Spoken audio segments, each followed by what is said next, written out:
In recent decades, the risk of large-scale conflict in Europe has diminished. Ethnic tensions, however, remain a major source of violence. To address the emerging security issues after the fall of the Berlin Wall and the subsequent independence of many states, the Organization for Security and Cooperation in Europe created the post of High Commissioner on National Minorities. We know that inter-ethnic tension can lead to violence, that can lead to war, actually. That was the whole raison d'etre for the establishment of my institution in 1992. We had wars in the Balkans, new types of wars, not starting with the governments declaring war, but with inter-ethnic tension in one country, and then moving into a region, and then moving wider. On the 5th of July 2007, the OSCE appointed Ambassador Knut Vollebæk, a former foreign minister of Norway, as the High Commissioner on National Minorities. Part of his work is to visit OSCE participating states at risk of ethnic conflict. The first High Commissioner, Max van der Stoel, started working with Georgia in 1997. The second, Rolf Ekius, developed this relationship further. The current High Commissioner has visited Georgia 11 times. Following the recent elections, he returns.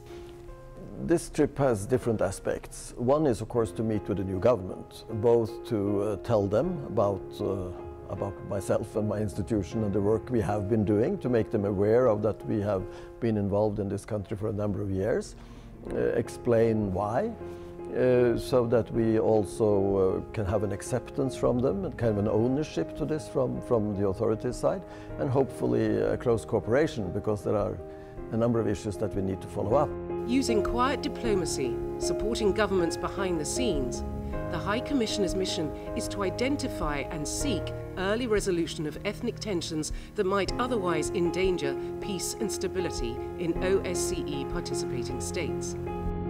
I have a mandate for so-called preventive diplomacy, because it says quite clearly that I shall try to prevent conflicts. The High Commissioner works to decrease the risk of conflict by identifying and addressing the root causes of ethnic tensions, such as a lack of knowledge of each other's language and culture. To help bridge inter-ethnic misunderstandings in countries like Georgia, education is one of the focus areas of the High Commissioner. I think education is fundamental for any society in any country. It's really state building. If you don't have an education system that functions, you will have problems sooner or later. Working as a third party, facilitating negotiations between the authorities and national minorities, and sometimes with neighbouring states, he is impartial, works in confidentiality, and promotes cooperation. In my case, then, they wanted this institution to be more of a kind of an assistance to the governments, I would say, that we should actually address issues and work with the governments. Situated in the heart of the European continent with a population of 4.4 million, Georgia is the home of many national minorities, the two largest groups being the Armenians and the Azerbaijani. Although they represent just 12% of the total population, they are densely settled in regions like Samtskhe-Javakheti and Kwemo-Kartali. Because they border Armenia and Azerbaijan, the local populations can feel closer to people in neighbouring countries with whom they share a common language and culture. One of the issues in Georgia has been that development has taken place in many places, and some of these areas have missed out because development has passed them by. They find it very difficult to get into legislation, to get into executive, to get into political parties, for example, because language barriers and other constraints. The biggest problem in recent years was a complete alienation. Just talking about physical things, there was no road. And people who lived there, they could hardly feel what was the country they were living in because of the lack of transportation. В наше время, я сам кончил азербайджанскую школу, в наше время не так учили грузинский язык. Не было интереса. After the Rose Revolution in 2003, the new government started to reform the education system. A new emphasis on teaching Georgian has had implications for national minorities. Properly and wisely implemented bilingual education will enable them to be integrated in Georgian society and to get quality of education in their native language as well. We are very keen about maintaining and giving possibilities to everyone.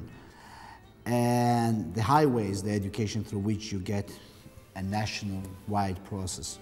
One of the High Commissioner's main objectives on trips such as this is to see how multilingual education reform is working in schools like this one in HCNM in the Samtskhe-Javakheti region. Thank you. Good morning.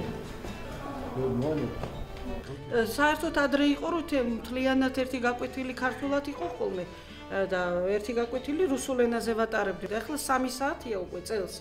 ხო და ვინაიდან ჩავთვალეთ რომ წიგნებიც ისია რომ რუსულად და ქართულად არის, ანუ გაკვეთილზე ორივე ენაზე საუბრობ. May I have a look at the book? შეიძლება წიგნიც შევშევ.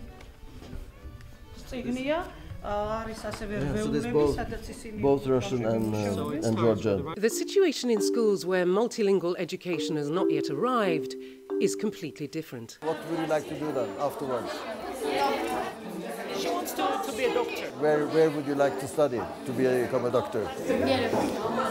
After meeting ethnic Armenian pupils who hope to continue their studies in the Armenian capital, Yerevan, the High Commissioner meets their parents and teachers. And in order to be a doctor or a teacher or an engineer or participate in elections, you also need to know Georgian language.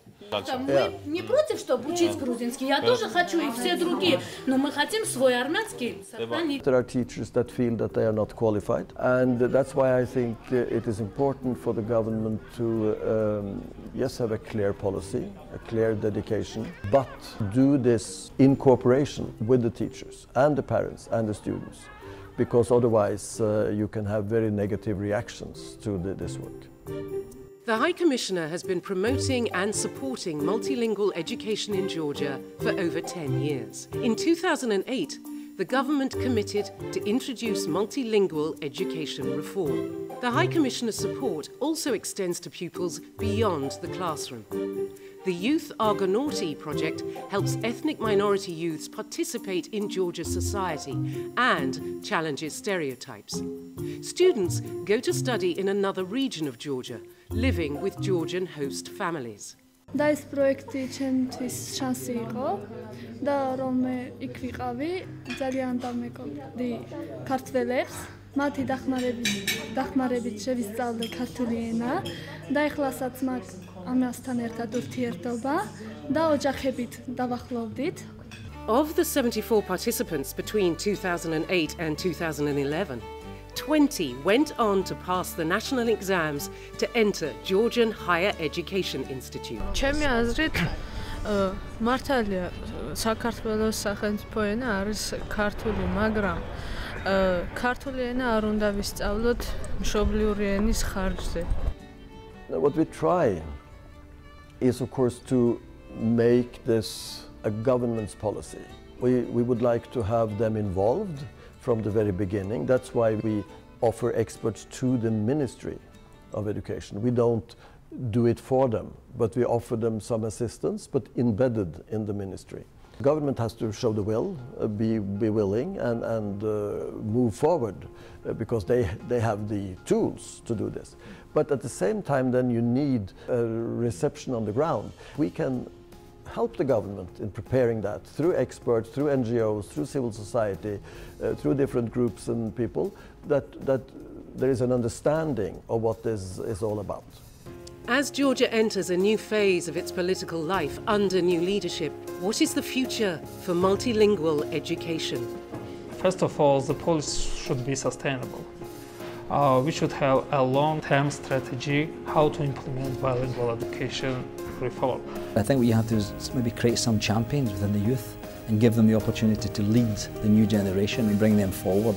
No, I hope that this work will continue, that there is understanding of the importance from the government side that Georgia is a country, a multi-ethnic country, and all citizens, regardless of ethnicity, belong to this country. They have certain fundamental rights which should be upheld, and they should be given opportunities to fully participate. That is the basis for this.